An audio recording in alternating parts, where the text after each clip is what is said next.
Big up Fat Records. Nitro Bullet my man, Kenmax, bitch.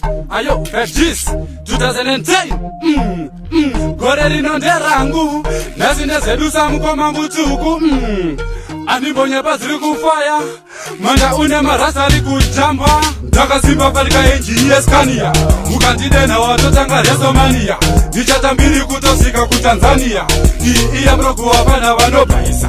Ndakasimba palika engineer Scania, mukandide na watotanga Resomania.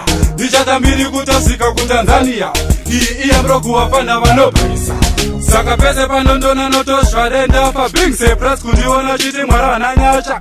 Anibonye pa gore nomcha wacha prosambe tulipopa mese mchajamba kwa ndo vanoti maya they not believe vanoti bile kufes mwanati kabisa na pin weather amnandi pana vjeza papo kuyevendezha twakani pachipo chastapa number 1 Ndakasimba palika engineer Scania mukandide na watotanga Resomania nichatambiri kutosika kuTanzania iya broku wapana vanopaisa Ndakasimba palika engineer Scania mukandide na watotanga Resomania nichatambiri kutosika kuTanzania iya broku wapana vanopaisa Zokuyimba ndiboneta aiwa that one I swear ndimboita sechipikiri chinotopera kama thread otutuma shosimba kutoblinga fanika safe mana jimbunyika kwava ndondishedza igwe andibonye pagore nomcha watch ndomsingazive kuti chicha ndotemba Nitro uyamfeswa mutoda vadzidzisa vazive musiyano wemachanks nenyama Ndakasimba palika engineer Scania mukandide na watotanga Resomania nichatambiri kutosika kuTanzania